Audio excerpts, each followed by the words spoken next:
Hi, there is no electricity today. Mother Teresa ने कहा है, be faithful in small things because it is in them that your strength lies. Today is 2nd of November 2020. Let us have a quick discussion of all these important articles. Rapid GK, कल के प्रश्नों के answers हैं। Musical instrument जो उस्ताद बिस्मिल्लाह खान जी play करते थे, that is this shehnai. USA और China के बीच में है ping pong diplomacy. Lyon France में हेडक्वार्टर है इंटरपोल का। लेक बैकाल है largest fresh water lake in the world. Yashvardhan Kumar Sinha नए सेंट्रल इंफॉर्मेशन कमिश्नर बने हैं, chief information commissioner. Yarlung Tsangpo को हम बेटर इंडिया में जानते हैं ब्रह्मपुत्र के नाम से। आज के सवाल हैं, द टर्म मांकंड वर्ड काफ़ी यूज होता है स्पोर्ट्स में, आपको बताना है ये किस स्पोर्ट में होता है। Which is the form of market where there is the lack of competition. ऐसा मार्केट जहाँ पे लैक ऑफ कॉम्पिटिशन है तो उसको हम क्या बोलेंगे। रेसिडेंस इंडेक्स है, ये एसोसिएटेड है विद वॉट। फर्स्ट इंडियन कौन है जिनको नोबेल प्राइज मिला है इकोनॉमिक्स में। लॉरेंस कर्व होता है इकोनॉमिक्स में, इस कर्व का क्या मतलब होता है, ये कर्व क्या सिग्निफाई करता है। Who is the chief economic adviser of India. तो ये आज के 6 सवाल हैं। GST inflow cross 1 lakh crore in October, this is the first news. Shrinking space for winged visitors, ये birds of a feather migratory birds. 10th of October को world this migratory bird day celebrate हुआ था, हम इसके बारे में थोड़ा डिटेल में आज पढ़ेंगे। Then third is local visitors. This is Kaziranga National Park. Education plus, some very good insights are here. Signs of easing. This is editorial. Shifting trajectory of India's foreign policy. ये lead article है। जो recent developments हो रहे हैं उसमें India की foreign policy के contours क्या हैं, किस डायरेक्शन में ये आगे फॉरवर्ड हो रही है। Then 7th is a secure future for platform creators. जो न्यू फॉर्म ऑफ इकोनॉमी है, इकोनॉमिक एक्टिविटीज है, एम्प्लॉयमेंट है, उसमें code on social security bill and all will have a discussion. 8 out of 36 Rafale, this is explain. और ये है Alaska का हम मैप देखेंगे। See I know video length थोड़ा ज़्यादा हो जाता है, आई ट्राई कि ये अराउंड 30-35 मिनट्स मैक्स हो, बिकॉज लॉन्गर वीडियो होता है ना तो उसको बनाना भी डिफिकल्ट होता है, वीडियो रेंडर भी काफ़ी टाइम लगता है, अपलोडिंग में भी टाइम लगता है, डेली फॉलो करना भी डिफिकल्ट हो जाता है। I am working on this, will try कि ये 30-35 मिनट्स में हम इसको कंप्लीट करें। GST inflow cross 1 lakh crore in October, ये द हिंदू न्यूज़पेपर है। द हिंदू न्यूज़पेपर का this is the front page, the Hindu, and this is the Indian Express our reference material, दोनों दिल्ली एडिशन है।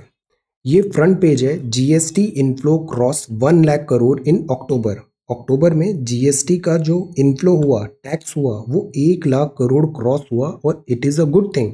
वाई? बिकॉज अप्रैल से देखिए ये कम हो रहा था, लॉकडाउन भी हुआ, ग्रेजुअली ये इंक्रीज हुआ, फाइनली ये अब जाके 1 लाख करोड़ क्रॉस हुआ है। रेवेन्यू, कल माइक्रो इकोनॉमिक्स में हमने कॉन्सेप्ट समझे ना, ऑपरेशंस कब होते हैं, जब कॉस्ट और रेवेन्यू, तो जो रेवेन्यू है वो ज़्यादा आ रहा है कॉस्ट से, अदरवाइज ऑपरेशंस बंद करने पड़ते हैं। जीएसटी में भी जो टैक्स कलेक्शन है, सरकार टैक्स कलेक्शन ज़्यादा होगा मतलब सरकार को इनकम होगा तो गवर्नमेंट सो मेनी जो थिंग्स करती है, स्टेट्स को भी कंपनसेशन देना होता है, वो पॉसिबल होगा। तो जीएसटी इनफ्लो फिगर इंक्रीज होना it's a good indicator. But अब ये बात है कि गवर्नमेंट यहाँ पे बोल रही है कि ये क्लियर साइन ऑफ रिकवरी है। जीएसटी के नंबर्स बढ़े मतलब it is a sign of recovery, normalcy आ गई है प्री कोविड-19 लेवल की। एक्सपर्ट्स बोल रहे हैं कि यहाँ पे कॉशियस रहना चाहिए, बिकॉज ये नंबर राइज तो हुए हैं बट ये क्या सस्टेनेबल रहेंगे। Sustainability of trend is the thing we should be careful, because ये जो सीज़न है अक्टूबर नवंबर, ये रोबस्ट फेस्टिव सीज़न होता है। अभी पेंटअप डिमांड्स भी थी, पेंटअप मतलब लॉकडाउन के कारण लोगों ने परचेजेस होल्ड करके रखा था, अभी अनलॉक हो रहा है तो सडनली डिमांड राइज हुआ है, बट ये सस्टेनेबल नहीं होती पेंटअप डिमांड्स। अनलॉक के कारण it could be this Uptake, spike जो है वो अनलॉक हो रहा है, पेंटअप डिमांड्स हैं, फेस्टिव सीजन है, इसके कारण हो सकता है, तो ये शॉर्ट लिव्ड होता है। तो therefore we have to be very very cautious. GST का क्विकली रिवीजन करते हैं। 101 कॉन्स्टिट्यूशनल अमेंडमेंट एक्ट है, 1 जुलाई 2017 में आया था। इनडायरेक्ट टैक्स है। गुड्स एंड सर्विसेज टैक्स, ये एक कंजम्पशन टैक्स है। ये कॉम्प्रिहेंसिव है। कॉम्प्रिहेंसिव मतलब बहुत सारे दूसरे इनडायरेक्ट टैक्सेस को इसने सबज्यूम कर लिया। ये मल्टी स्टेज है, स्टेज ऑफ प्रोडक्शन में होता है, फिर आप टैक्स अपना दिस क्रेडिट भी क्लेम कर सकते हैं।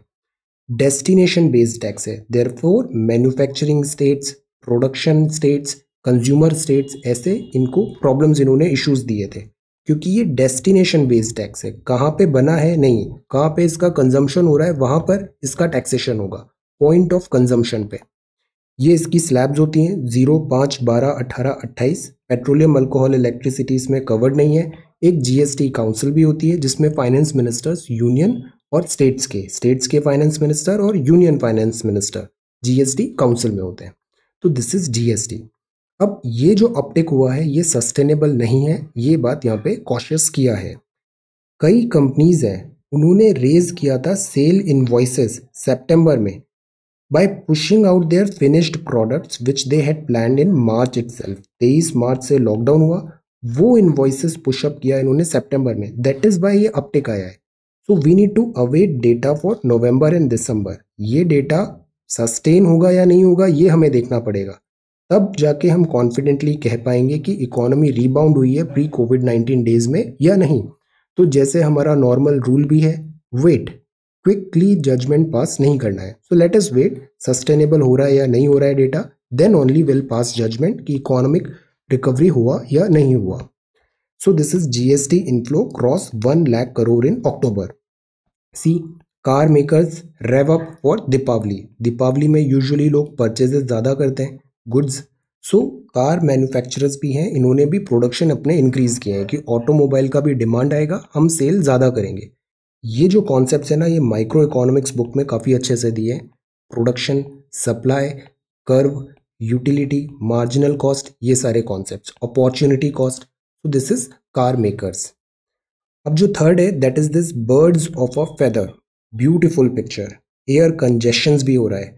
माइग्रेटरी बर्ड्स हैं, बोटमैन, यमुना, स्मोग, स्मोग मतलब smoke plus fog, engulf the capital on Delhi, capital on Sunday. So this is birds of a feather. Now see, let us talk about migratory birds. Birds connect our world. 10th of October को world migratory bird day celebrate हुआ। यहाँ ये एक body है CMS, convention on migratory species. Okay, इसका अभी meeting भी हुआ था 13th कॉप इंडिया में, हम इसको अभी डिटेल में देखेंगे। माइग्रेटरी बर्ड्स क्या होती हैं, एक जगह से दूसरी जगह ये ऐसे फ्लाई कर रही हैं बिकॉज इनका हैबिटेट, क्लाइमेट चेंज हो रहा है या फिर सीजन्स चेंज हो रहे हैं, तो इसलिए ये माइग्रेट करते हैं। डेफिनेशन देखें तो migratory species is one that cyclically, साल के कुछ साल में, साल के कुछ मंथ्स में साइक्लिकली एंड प्रिडिक्टेबली क्रॉस करती हैं वन और मोर नेशनल ज्यूरिसडिक्शन। साइबेरिया से इंडिया आ रही है, इंडिया से कहीं और जा रही है, तो ये इंटरनेशनल बॉर्डर्स को नहीं जानती है migratory species, political borders, because ये मैन मेड बॉर्डर्स हैं। jurisdictional boundaries due to food, temperature, shelter. तो this is called migration from one place to another, और ये होती है माइग्रेटरी स्पीशीज। फॉर एग्जाम्पल, जैसे ये अमेरिकाज फ्लाईवे है, यहाँ पे माइग्रेटरी बर्ड्स ऐसे फ्लाई कर रही हैं। ये ईस्ट एशियन ऑस्ट्रेलेशियन फ्लाईवे है, ये ऐसे ऊपर नॉर्थ साइबेरिया से ऑस्ट्रेलिया तक ऐसे फ्लाईवे हो रहा है। ये अफ्रीकन यूरेशियन फ्लाईवे है, दीज आर सम फ्लाईवे। ऐसे ही सेंट्रल एशियन फ्लाईवे होता है, ईस्ट एशियन फ्लाईवे होता है, ऑस्ट्रेलेशियन फ्लाईवे होता है। तो स्पीशीज ऐसे माइग्रेट कर रही है from one place to another. अब प्रॉब्लम ये आती है, एक तो इनका हैबिटेट श्रिंक हो रहा है, दूसरा इनकी पोचिंग भी हो जाती है इनके इस माइग्रेशन के ड्यूरेशन में। सो दैट इज वाई इनका प्रोटेक्शन जरूरी है, कंजर्वेशन जरूरी है। एक नाम है convention on migratory species, born convention भी बोलते हैं इसे। इंडिया इसकी प्रेसिडेंसी आएगा, अभी हो रहा है 2023 तक इंडिया इसकी प्रेसिडेंसी रखेगा CMS का। Therefore this body is very very important.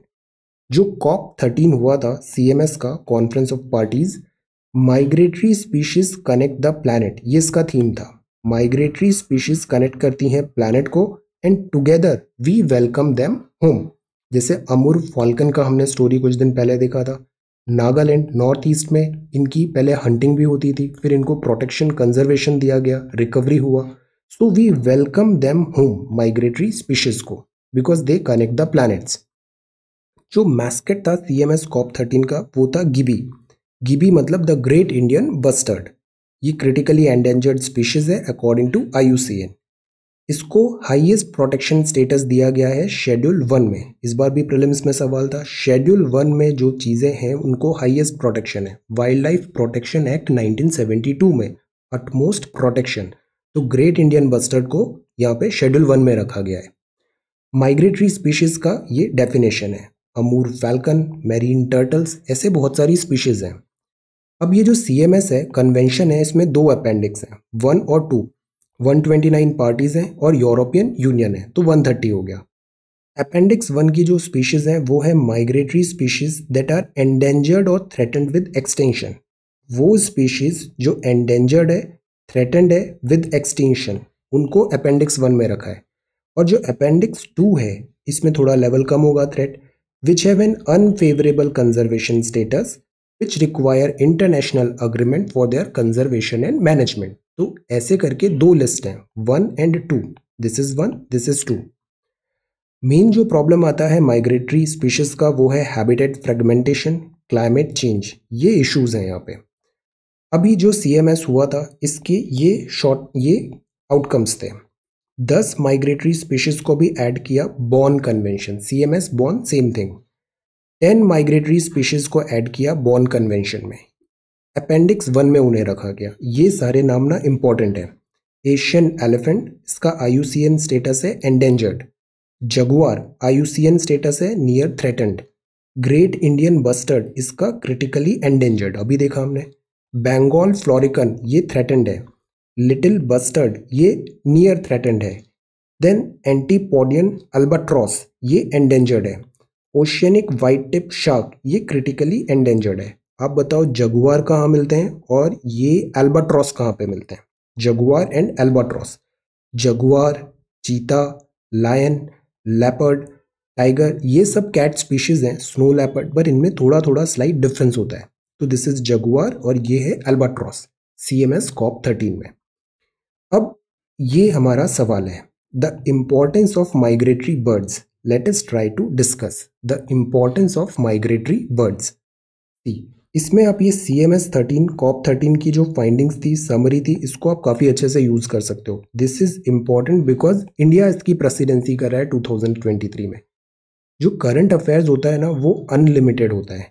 जिस करंट अफेयर के टॉपिक्स में अगर इंडिया का कोई सिग्निफिकेंट रोल हो रहा है, पोजीशन हो रहा है, वो इंपॉर्टेंट हो जाता है. फॉर एग्जाम्पल वर्ड में भी हम IR पढ़ते हैं. IR में आप सिलेबस देखो, हर चीज़ बहुत डिटेल में जानने की ज़रूरत नहीं है, एक रफ आइडिया होना चाहिए.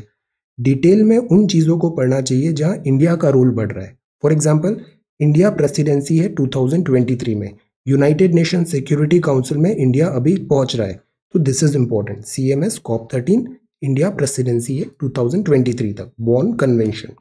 तो prepare this topic, the importance of migratory birds, discuss migratory birds का क्या महत्व है. अब हम आगे बढ़ेंगे. तो this is birds of a feather.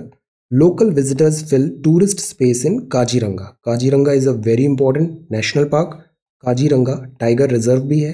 Domestic और फॉरेन ट्रेवलर्स यहाँ पे लार्जली केप्ट अवे हैं बिकॉज ऑफ पैंडमिक, बट जो लोकल्स हैं, स्टेट के पीपल हैं, नियर बाय स्टेट के हैं, वो यहाँ पे अब विजिट कर रहे हैं. तो it is good. Economy normalcy हो रही है, पार्क को फंड्स मिल रहे हैं तो पार्क बेटर काम करेगा. सो this is the thing. Manas national park है, नामेरी भी यहाँ पर है, वहाँ पे भी टूरिस्ट प्रेशर, अब यहाँ पे थोड़ा टूरिस्ट सीजन स्टार्ट हो रहा है. तो this is good thing. This is Kaziranga. National park, sanctuaries and biospheres, these are very important. Every year एक क्वेश्चन है यहाँ पे Kaziranga. This is page number 2. ये फूड फॉर थॉट है. फूड फॉर थॉट ये एक इडियम है, इसका मतलब बताइए. Food for thought. Daily wages seen cooking food on a pavement on ring road in New Delhi on Friday. Food cook कर रहे हैं, बट इसका बहुत डीप मीनिंग भी है. Food for thought, inclusive. Then this is AQI very poor है despite rise in wind speed. Wind speed बढ़ने के बाद भी air quality index is still poor. New virus cases 5000 mark cross कर रहे हैं. Then this is north east news, this is education plus. ये हम डिटेल में देखते हैं। Want to be a change maker, change maker 5 minute English में हम एवरीडे सम मोटिवेशनल स्टफ भी कवर कर रहे हैं। उसमें एक चीज़ हमने पढ़ा था, be change maker, be yourself, be bold and be fearless. Want to be a change maker.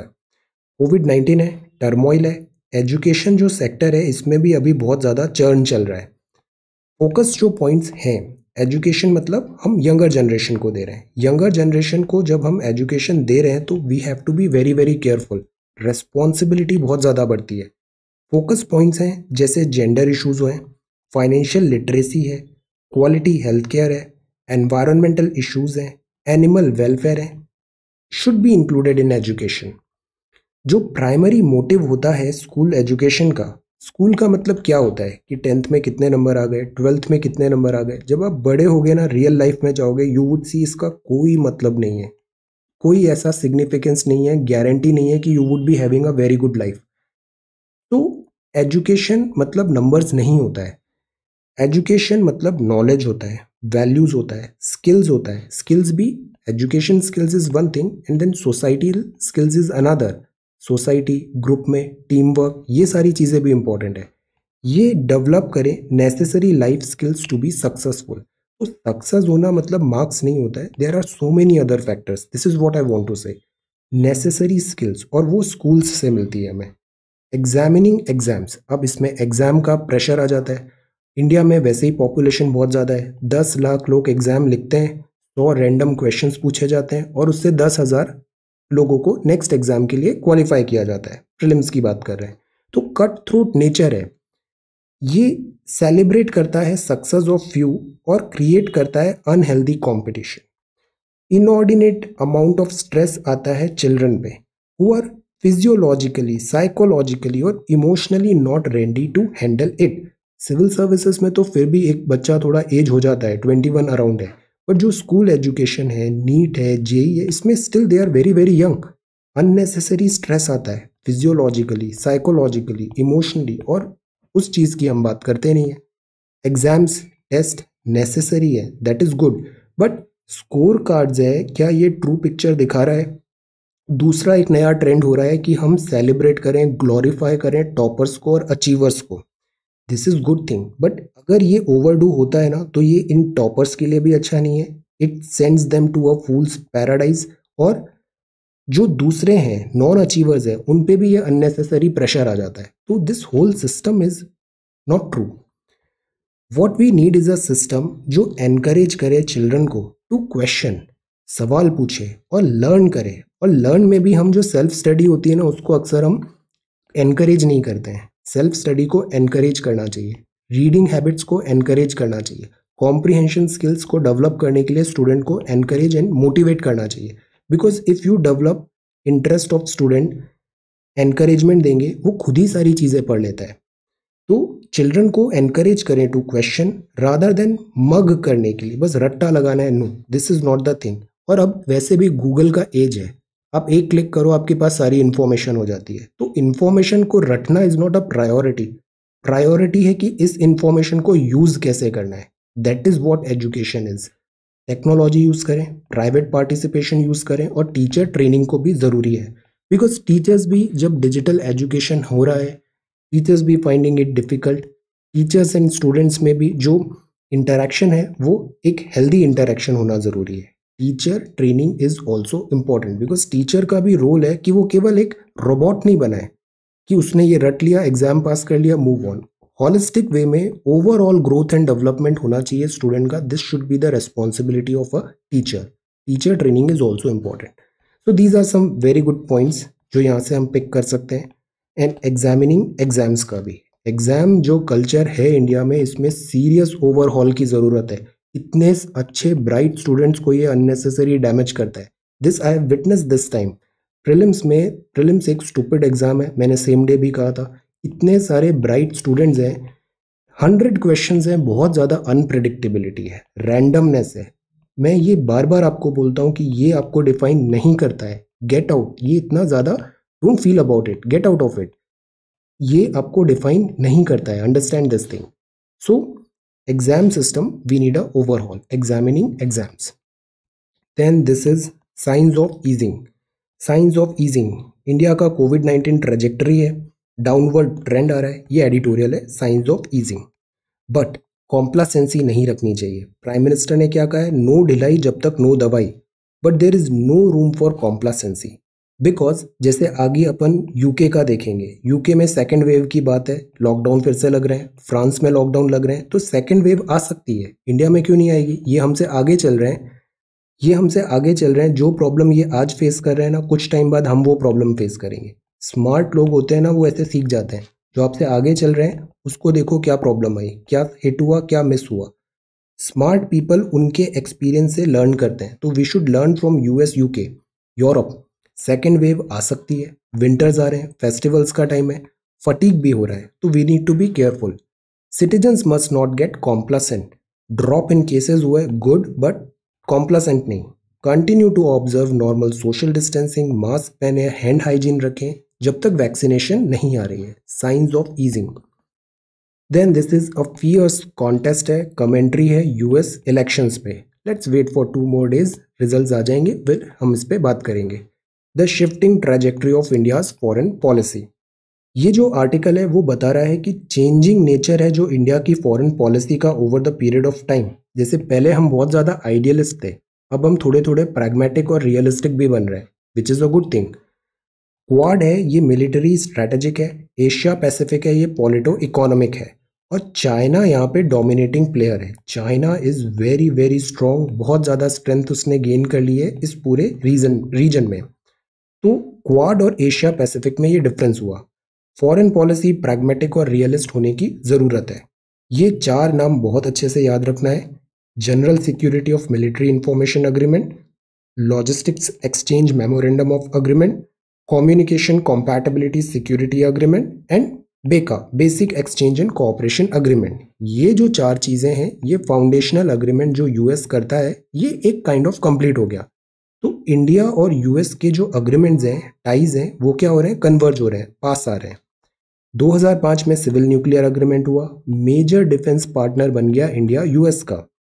पर अब ये बात है, अगर हम यूएस के बहुत क्लोज जाएंगे ना, तो यूएस की जो प्रॉब्लम्स हैं, चैलेंजेस हैं, इश्यूज हैं, वो हमारे भी बन जाएंगे और हमारी स्ट्रैटेजिक ऑटोनॉमी नहीं रहेगी. तो बेनिफिट्स तो मिलेंगे इन सब चीज़ों से, बट किस कीमत पे? हर चीज़ की कॉस्ट होती है. इंडिया के फॉरेन मिनिस्टर हैं एस जयशंकर साहब, इनकी अभी बुक भी है, I have almost completed it. Latest book में ये बताते हैं, काफ़ी अच्छी बुक है, because global fluidity is so pervasive.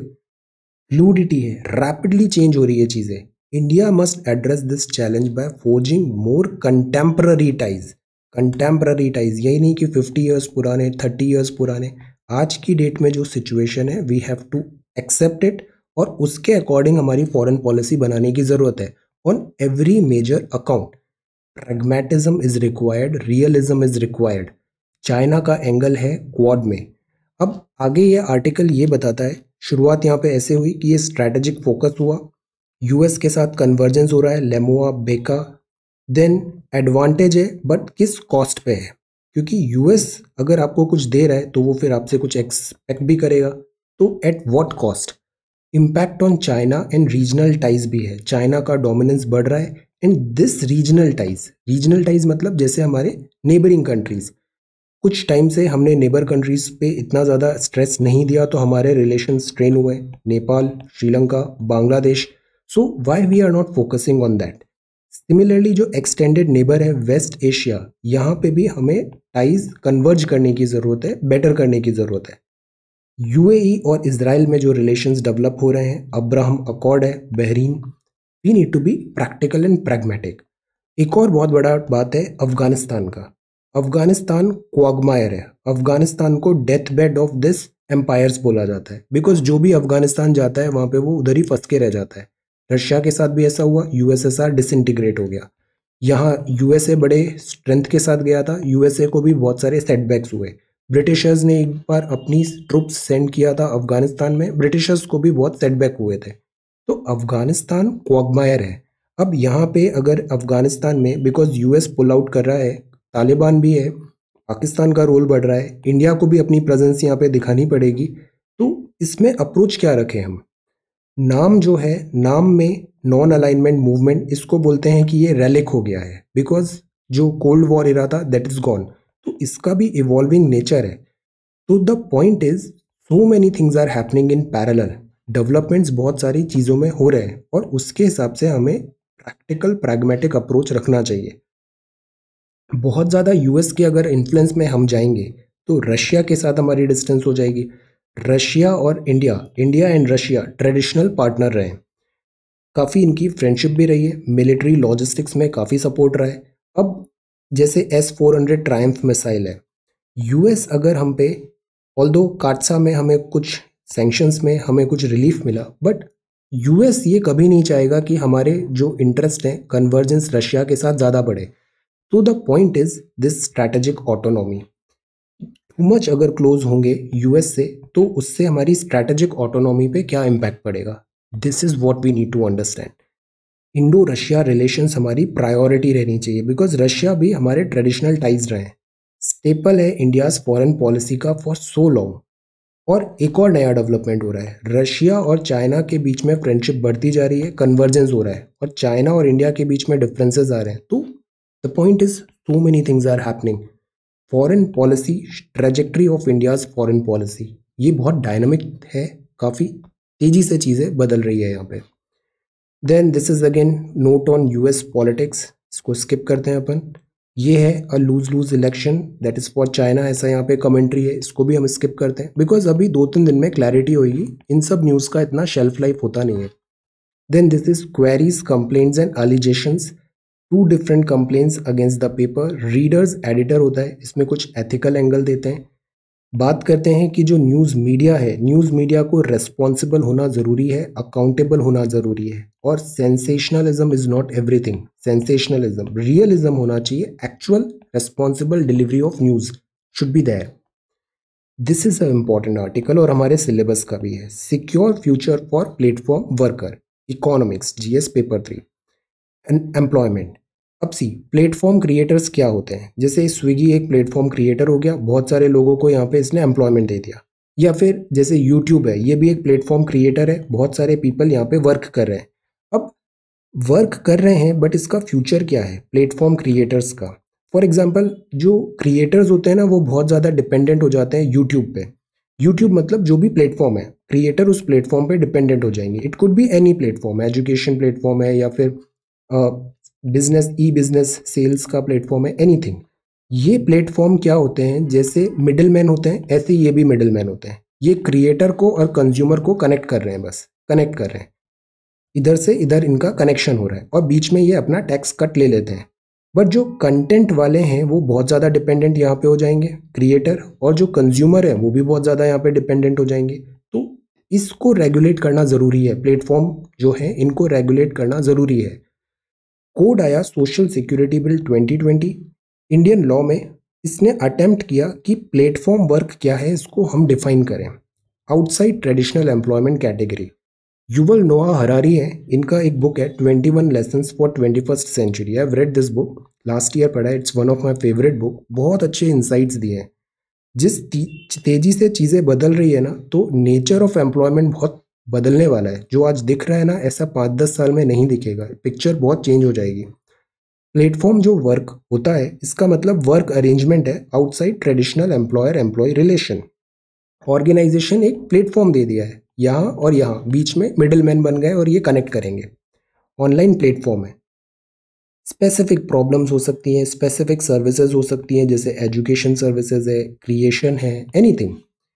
ये activity notified by central government in exchange for payment, और यहाँ पे ट्रांजैक्शन भी होता है। अब जैसे यूट्यूब है, यूट्यूब में कई बार यूट्यूब अपनी अल्गोरिदम्स चेंज करता है, तो वीडियोस जो प्रमोट होने चाहिए वो ज़्यादा नोटिफिकेशंस नहीं आते हैं। सम ऑफ माय स्टूडेंट्स अपने फैमिली सृजन इंडिया में भी बताया कि उनको नोटिफिकेशंस नहीं आ रहे हैं न्यूअर वीडियोस के। सो दिस हैपन्स, प्लेटफॉर्म पे डिपेंडेंसी बहुत ज़्यादा इंक्रीज हो जाती है और प्लेटफॉर्म का रेगुलेशन करना ज़रूरी है।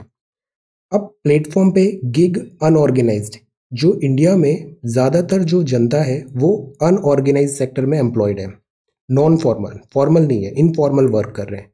और गिग इकोनॉमी मतलब टास्क बेस्ड इकोनॉमी है। टास्क आया, आप ये फूड पैकेट डिलीवर कर दो, your work is over, you will get paid for that, you are done. अब इससे क्या होता है, फ्लेक्सिबिलिटी आई। अब फॉर एग्जांपल किसी की राइटिंग स्किल्स बहुत अच्छी है तो उसने न्यूज़पेपर में आर्टिकल्स लिखने का जॉब ले लिया। आप एक आर्टिकल लिखो, आपको $10 मिल जाएंगे, आपका काम खत्म, मूव ऑन। तो फ्लेक्सिबिलिटी है, सेंस ऑफ ऑनरशिप भी है। बट इसमें मिनिमम वेजेस क्या होगी, वेलफेयर बेनिफिट्स क्या होगा। प्लेटफॉर्म को तो बेनिफिट मिल रहा है बट क्रिएटर को क्या बेनिफिट मिल रहा है। सोशल और लीगल एक्नॉलेजमेंट क्या होगा। ट्विटर पे अक्सर ये एलिगेशंस लगते हैं कि ट्विटर एक पर्टिकुलर ट्रेंड को सपोर्ट कर रहा है, या फिर फ्रीडम नहीं है वहाँ पे, या फिर अकाउंटेबिलिटी नहीं आ रही है। प्लेटफॉर्म जो है वो रिस्पॉन्सिबिलिटी नहीं लेता है कि इस प्लेटफॉर्म पे क्या कंटेंट प्रेजेंट हो रहा है। तो there has to be regulation, social and legal acknowledgement होना ज़रूरी है। प्लस ये जो गिग इकोनॉमी है ये कोई एक फिक्स्ड टर्म नहीं है, ये क्लियरली आइडेंटिफाइड डिफाइंड भी नहीं है। गिग इकोनॉमी, इसके बहुत सारे वर्जन्स हो सकते हैं, बहुत सारे वर्जन्स डिफरेंट डिफरेंट टाइप्स हो सकते हैं। फूड डिलीवरी हो सकता है, एजुकेशन डिलीवरी हो सकता है, कंटेंट डिलीवरी हो सकता है, एनीथिंग गिग इकोनॉमी। तो इसमें हेट्रोजेनिटी बहुत ज़्यादा है, तो एक रूल जो सभी को फिट कर देगा ये भी यहाँ पे वर्क नहीं करेगा। देयरफॉर इसमें सिक्योर करने के लिए प्लेटफॉर्म क्रिएटर्स को better laws we need, better understanding of this new changing form of employment we should understand। अब आप वर्ड डेवलपमेंट रिपोर्ट देखो, इसका बड़ा अच्छा पीडीएफ है। The changing nature of work, discuss it in the context of our country in the backdrop of कोविड-19। कोविड-19 हुआ तो वर्क फ्रॉम होम भी बढ़ गया है, कल एक आर्टिकल देखा था। तो इसमें क्या चेंजेस आए हैं, let us try to discuss. This is the report, जो ये रिपोर्ट है changes in the nature of work, ये WDR की रिपोर्ट है। गवर्नमेंट को कैसे वर्क करना चाहिए, चेंजिंग नेचर ऑफ फर्म्स क्या है, human capital, life long learning, returns क्या होंगे, सोशल प्रोटेक्शन क्यों ज़रूरी है, आइडियाज़ ऑफ सोशल इंक्लूजन भी होना चाहिए। ये 151 पेजेस का कुछ रिपोर्ट है, बहुत सारा कंटेंट आप क्विकली इसमें स्किप भी कर सकते हैं। बट ये जो ट्रेंड है ना, रीसेंट टेक्नोलॉजी का क्या इम्पैक्ट आ रहा है, बहुत अच्छा इसमें ये बताया हुआ है। तो हैव अ लुक, इस PDF को मैं अभी शेयर कर दूंगा, have a look. So this is world development report 2019 and changing nature of work. इसको आप रिपोर्ट देखिए, इसमें अपनी अंडरस्टैंडिंग्स लाइए और उसको लिख डालिए। जस्ट राइट इट डाउन अपने शब्दों में, कम शब्दों में मैसेज क्लियर देना है। Develop this, practice it. So this is the second question for today. Then if we move further, this is France. France का भी अगर हम फ्रेंच रिवॉल्यूशन देखें, हमने हिस्ट्री की बुक में 9th-10th में फ्रेंच रिवॉल्यूशन पढ़ा है। फ्रांस जो बना है ना, आप फ्रांस की हिस्ट्री देखो, आपको पता चलेगा लिबर्टी, इक्वालिटी, फ्रेटर्निटी, ये जो कॉन्सेप्ट्स आज हम देखते हैं, समझते हैं, वैल्यूज़ जो पूरे वर्ल्ड फॉलो करता है, इसका ओरिजिन फ्रांस से हुआ है। Liberty, equality, fraternity. तो have a read of this thing. एक बार NCERT आप देखना, लिबर्टी, फ्रेंच रिवॉल्यूशन, हिस्ट्री पता चलेगा। हिस्ट्री पता लगाना ज़रूरी इसलिए है बिकॉज हिस्ट्री से हमें कीज़ मिलती है, प्रेजेंट की अंडरस्टैंडिंग मिलती है कि इफ़ वो ऐसे हैं तो क्यों है वैसे। तो दिस इज़ फ्रांस। और cases positivity rate declined in October, RT-PCR test इतने हुए हैं, which is a good thing. Then Gilgit Baltistan a part of India, says Ministry of External Affairs. ये जो ऐसे न्यूज़ आइटम्स आते हैं ना, उसमें आप सिंपली MEA के जो स्टेटमेंट्स होते हैं ये मैच्योर होते हैं, रिफाइंड होते हैं, रिस्पॉन्सिबल होते हैं, अकाउंटेबल होते हैं। हमें ये फॉलो करना है, मन से बातें नहीं बनानी है न्यूज़ मीडिया में जो आती है। Ministry of External affairs, for example Pakistan का हैबिट है, वो ऐसे कुछ ना कुछ काम करता रहता है। एक बार उसने ऐसे मिसाइल्स लॉन्च किया था, फिर पूछा इंडिया का क्या रिएक्शन है। MEA में निरुपमा राव मैम थी तब, उन्होंने बस 2 शब्द बोले थे, not impressed. Why to waste time and energy, not impressed. MEA का ये स्टेटमेंट था। तो ऑलवेज फॉलो IR में जो MEA के स्टेटमेंट्स आते हैं, क्योंकि यही वो चीज़ है जो आप पेपर में लिख सकते हो और फॉर्मली आप बोल सकते हो। Ministry of External Affairs. Then Assam Mizoram continue है अभी यहाँ पे फेस ऑफ बॉर्डर।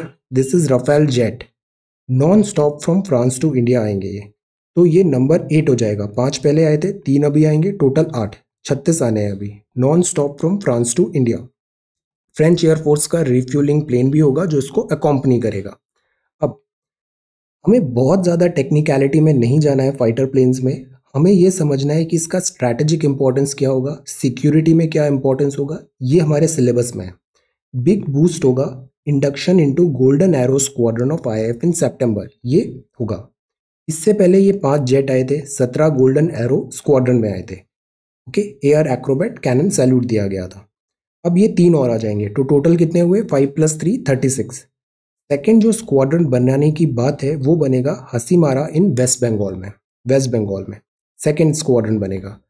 और ओवर द पीरियड 3 साल में हमें रफाल आते रहेंगे, अब 2-3 महीने में जब तक 36 कंप्लीट नहीं हो जाते, ये ऐसा इसका बैच आते रहेंगे। Light combat aircraft LCA MK1 squadron भी ऑपरेट होगा फुल स्ट्रेंथ नेक्स्ट 3 ईयर्स में। ये हमारे लिए बहुत इंपॉर्टेंट है। LCA Su-30 MKI भी हम नए कुछ ऑर्डर किए हैं, MiG-29 भी रशिया से। ये सब हमारी फ्लीट में आ जाएंगे, तो we would be in a better position जो हमारा एयरफोर्स कैपेसिटी है, 8 out of 36 Rafale. Then if we move further, this is file FIRs for cyber crime states told. Rules जो है ना साइबर क्राइम के, साइबर बुलिंग के, ये अब बड़े क्लियर हो गए। हर चीज ट्रैक हो सकती है, do you understand? So that is why you should not be worried, you should not be bullied down. कोई आपको बुली कर रहा है, हैरास कर रहा है, इमीडिएटली कंप्लेन, स्टेट उसका एक्शन लेगा। जितने भी कमेंट्स आते हैं, एवरी सिंगल पोस्ट जो आप ऑनलाइन डिजिटल मीडिया में डालते हो, ये आपके घर तक आपको ट्रेस कर सकती है, IP एड्रेस एंड एवरीथिंग। तो रूल्स इतने स्ट्रांग हो गए, इस साइबर क्राइम को स्टॉप करना इज अवर कलेक्टिव रिस्पॉन्सिबिलिटी। तो गवर्नमेंट यहाँ पे ये बताया स्टेट्स को बोलना है। और ये हेल्पलाइन भी है विक्टिम। मैनी अ टाइम्स जो विक्टिम होते हैं ना, वो कंप्लेन नहीं करते। उनको लगता है जैसे बैंकिंग फ्रॉड हो गया, OTP फ्रॉड हो गया, they don't complain. Complain, state वहाँ पे एक्शन लेगा उसके अगेंस्ट। हेल्पलाइन फॉर विक्टिम है, राइजिंग नंबर है, बिकॉज डिजिटल प्रेजेंस बढ़ रही है तो नंबर भी बढ़ रहे हैं। ये नेशनल क्राइम रिकॉर्ड ब्यूरो है। The point is open up से कि ये फ्रॉड हुआ है, बैंकिंग OTP फ्रॉड हुआ है, गो कंप्लेन, स्टेट्स बैंक्स आपका हेल्प करेगा। So file FIR for cyber crimes. See car makers rev up for Deepavali है, अनफल किया try colour. Then this is showcase. Then this is very very important, workout. Your body is your temple. Workout, sample workout, because COVID-19 है, work from home कर रहे हैं, exercise नहीं हो रहा है, सो इसके साइड इफेक्ट्स हैं। So workout, exercise is important. Then this is word, ये US इलेक्शन कमेंट्री है। Then this is India US के टाइज क्या होंगे, ये बहुत सारे इफ्स हैं, बट्स हैं, अभी पता ही नहीं है यहाँ रिजल्ट क्या है, हम इसको बाद में विजिट करेंगे। America beyond election day, regardless of who wins, some continuity and conflict in policies. Then this is money wise, getting it right step by step. Decline price of gold and silver. Step by step चलना जरूरी होता है, step by step. Otherwise quick success आती है ना, तो वो quick decline भी हो जाती है। बट अगर ग्रेजुअली आपने उस सक्सेस को अर्न किया है ना, तो वो it will last longer. Declines likely in price of gold and silver futures, again trend commodity. और ये स्पोर्ट्स है, स्पोर्ट्स में मोस्टली अभी दिस IPL चल रहा है एंड आर्सेनल है एंड दिस स्पोर्ट्स। जो अगर एग्जाम्स में पूछा जाता है ना, तो एग्जाम्स में क्रिकेट इतना पॉपुलर नहीं है, क्योंकि क्रिकेट सब फॉलो करते हैं। जो दूसरे स्पोर्ट्स होते हैं ना, लाइक आर्चरी हुआ, स्विमिंग हुआ, पिस्टल, ये सारे स्पोर्ट्स, पोलो, इनसे भी काफ़ी क्वेश्चंस उठते हैं। So they are very important again. But अभी COVID-19 है, तो मेजोरिटी ऑफ स्पोर्ट्स में अभी नो शो चल रहा है। तो this is Indian Express now. Festival boost, see जो अपटिक आया अक्टूबर में, ये जो अपटिक आया फेस्टिवल सीजन के कारण हुआ है और पेंट अप डिमांड के कारण हुआ है। तो ये लास्ट होगा या नहीं होगा, डोंट नो। देन ये इन्वेस्टिगेशन है स्कॉलरशिप स्कैम का। Then this is the second page, this is the second page and यहाँ पर भी these are early birds. Morning time होता है ना, this is so beautiful. I have started this schedule personally, every day I wake up early in the morning and see the sunrise. I have set the target for 39 days flat. Right now I am in day 14-15. Early bird, sunrise is beautiful. Then this is the city. See, ये हम Indians हैं, mind the gap. What COVID? Book vendors. This is government and politics. Indian express हम quickly go through इसलिए होते हैं because news same होती है मोर और लेस। एक पेपर पढ़ लिया, इसमें जो डिफरेंट न्यूज़ है हम उस पर कॉन्सेंट्रेट कर रहे हैं। अदरवाइज वीडियो लेंथ भी बहुत ज़्यादा होता है। सीरियसली वॉन्ट ये 30 मिनट से ज़्यादा नहीं हो। Faith in Mandi makes MSP crucial. I know this spotting, एक यूट्यूब में बड़ा पॉपुलर वीडियो है, फेमस वायरल हुआ था। उसमें टाइग्रेस ऐसे आती है और ऊपर ऐसे अटैक करती है एलिफेंट पे जो बैठे रहते हैं। वो इधर ही कहीं का है, काजीरंगा नेशनल पार्क का है। यूट्यूब में एक वीडियो देखना, ये टाइगर ऐसे अटैक करता है। Then this is between words and action, MEA statement. Sensationalism नहीं करना चाहिए। This is ready for take off. Government ने नए टर्म्स, गवर्नमेंट एयर इंडिया को सेल करना चाहती है बट उसको बायर्स नहीं मिल रहे हैं। This is hand and sickle. Officers at war, chief minister and CJI Andhra. Vaccination का plan. Dilemmas of development, development होगा बट किस डायरेक्शन में होगा, क्या पाथवे होगा। Nature of republic, see French tradition of secularism is based on the strict separation between the church and the state, French. Then this is epidemic of over arrest. This is explained section. The road to economic recovery. What should we do और कैसे हमें करना है। But फिलहाल के लिए अभी COVID-19 impact में ही बहुत अनसर्टेनिटी है। Let us see. Wait. The word taking lessons from 2016. See, UK government ने 4-week लॉकडाउन अनाउंस कर दिया है। That may last longer as well. Restrictions फिर से आ गए। Second wave of COVID-19. 10 typhoons. और ये चाइना कंस्ट्रक्शन कहाँ पे कर रहा है, ये सिचुआन तिब्बत रेलवे सेक्शन में, और ये इंडिया की बॉर्डर के पास में है, India border Tibet. And this is economy, auto makers. And this is end of stimulus नहीं है, गवर्नमेंट केवल करेक्ट टाइम का वेट कर रही है जब स्टिमुलस प्रोवाइड किए ताकि उसकी इफेक्टिविटी बढ़ जाए। इन्वेंटरी गेन सितंबर क्वार्टर, स्टेट रन ऑयल, और ये है स्पोर्ट्स। अब हम देखते हैं अलास्का। अलास्का एक टाइम पे रशिया का पार्ट होता था, फिर रशिया को लगा ये बहुत रिमोट हो रहा है because majority of Russia Europe में है, मॉस्को यूरोप में है, और ये एशिया का पार्ट है, और फिर एशिया से भी निकल के नॉर्थ अमेरिका में आ रहा है। तो अलास्का सेल कर दिया रशिया ने USA को। अभी ये USA का it's one of the biggest state, this Alaska USA। Alaska की बात करें तो सबसे पहले इसके ओशियंस देखते हैं, आसपास सी, तो ये ब्यूफोर्ट सी है, ऊपर आर्कटिक ओशियन है, नीचे पैसिफिक ओशियन है। ये है ब्यूफोर्ट सी, ओशियन बड़े होते हैं, सी छोटे होते हैं, this is Beaufort sea. Okay, then this is Chukchi sea, ये बैरिंग स्ट्रेट है, मतलब दो वाटर बॉडी को कनेक्ट कर रही है, चुकची और बैरिंग। ये बैरिंग सी है, ये बैरिंग सी है। Then this is Gulf of Alaska है, और ये ओशियन है पैसिफिक, तो ये इसका वाटर बॉडीज हो गई।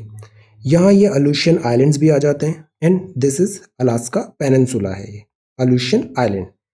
ये बैरिंग सी है। Then this is the area gulf and this, यहाँ ये जो आइलैंड है कोडियक, यहाँ पे भालू होते हैं, कोडियक दिस बियर, ये कोडियक आइलैंड है ये। ओके, देन दिस इज यहाँ पे फिर कनाडा आ जाता है।